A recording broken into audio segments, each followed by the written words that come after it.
नाज़रीन ॾिसो था ॻोठ जी जेका मौजूद शख़्सियत आहे हाजी अलीसन खान मलगानी साहब तमामु जेका सोशल समाजी अॻुवान आहिनि नहायत मौजूद आहिनि उन्हनि जी जेका ॻाल्हि ॿोल आहे उहा असां अवां शेयर कयूं था। हाजी साहब अस्सलाम वालेकुम।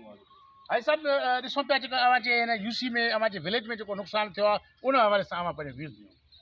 असांजो हाल वाल इहो ई आहे त तव्हां पाण ॾिठो आहे शामत तकलीफ़ गुज़रती अलाह जे तरफ़ां अची वई आहे।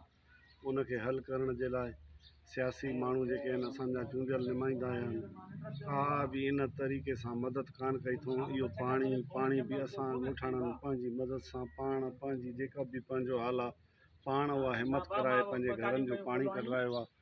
को बि असां वटि चूंडियल नुमाइंदो MP MNA जेके असांजे हद जा आहिनि हिन महिल ताईं असां खां न पुछो अथऊं त तव्हांखे तकलीफ़ कहिड़ी आहे। इहे असांजा घर ग़रीबनि जा जेके झुॻा आहिनि तव्हां पाण ॾिठा ड्रथल आहिनि उहे घर हिते सभु ड्रथल आहिनि। उनखां बावजूदि जेका असां वटि बीमारी थी आहे मच्छर छो आहे असां उहे माण्हू ढोए ग़रीब माण्हू थकिजी पिया आहियूं इलाज जे लाइ। न को असां वटि अहिड़ी का टीम मोकिली वई आहे मेडिकल जी या छा त असांजे ॻोठनि में का वार का टिकी फ़ोटो ॾेई वञनि कुझु बि उहो अॼु ॾींहं ताईं कंहिं न कयो आहे। फसल असांजा मुकमिल मतिलबु 14 आना असांजा फसल ख़तमु थी विया आहिनि। बाक़ी 14 आना मगो 2 आना जेके बचा आहिनि मथां वारा कंहिं शाखुनि जी वट वारा उहे बि पाणी न आहे।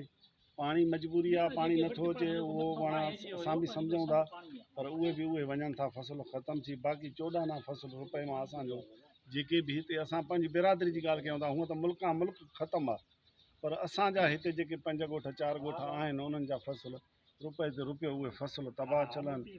हर को ग़रीब आहे मिसकिन आहे वेठो ईअं वाजाए थो माण्हुनि वांगुरु रोड ते। हाणे असां कोन निकिता आहियूं अलहमदिल्ला पंहिंजे घरनि में आहिनि पर घणा माण्हू ॾिसूं था पंहिंजो सरमाएदार आहिनि बंगला बि ठहियल अथनि रोड जे वेझो आहिनि ॾाढो रोड ते भॼनि डुकनि था पर असांजी इहा आदत कोन्हे जो कंहिं रोड ते भॼूं या कंहिं रोड ते वञूं। जेके असांजे यूसीअ मां या असांजे तक मां MPA MNA हिन महिल ताईं कंहिंखां बि सहार न कई अथऊं। दादा तव्हां बि अचो तव्हांखे कहिड़ी तकलीफ़ थी आहे कहिड़ी आहे उहा नज़र असांजी हुननि खे तकलीफ़ जी का बि न आई आहे। अलाह खे यादि कयूं वेठा आहियूं हिन महिल तव्हां आया आहियो तव्हां सां इहो हाल वाल असांजो चओ। नाज़रीन यूनियन काउंसिल ये भुगटी 20 यूनियन काउंसिल तमामु पुराना क़दीमी 3 मलगानी जा तमामु पुराना क़दीमी ॻोठ आहिनि। हिन वक़्तु सिंध मुंहिंजी अमान न्यूज़ TV जे तरफ़ां असांजी सर्वे रिपोर्ट आहे डॉक्टर अब्दुल हफ़ीज़ बलोच जी तरफ़ां जी सर्वे रिपोर्ट आहे। ॾिसो पिया त ॻोठ जे अंदरि तक़रीबन मां सम्झां थो त 95% जॻहियूं बिल्कुलु ख़तमु आहिनि ऐं फसल त आहे ई कोन। ऐं हिन वक़्तु जेको पाणी आहे उहो ॻोठ जे चौधारी पाणी आहे। पाणी जे बीहण जे करे जेको आहे त हिन वक़्तु टाइफाइड मलेरिया आहे जेको आहे त गैस्ट्रो जी जेका बीमारी आहे तमामु जेको आहे तो नंढनि ॿारनि में जेको आहे त थी आहे।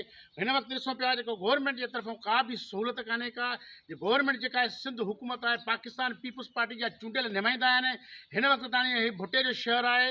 अफ़सोस जी ॻाल्हि आहे ॾुख जी ॻाल्हि आहे त लाड़काणे खे हमेशह इस्लामाबाद में बि यादि कयो थो वञे। अॼु लाड़काणे जा रहवासी ऐं लाड़काणे जा माण्हू जेके आहिनि से शहीद राणी मोहतरमा बेनज़ीर भुट्टो जा जेके वोटर आहिनि उहे अॼु बेयारो मददगार आहिनि ऐं हुकूमत बि लाड़काणे वारनि सिंध जी हुजे ऐं उन्हनि खे रिलीफ बि न मिले इहा तमामु हिकिड़ी ॾुख जी ॻाल्हि आहे।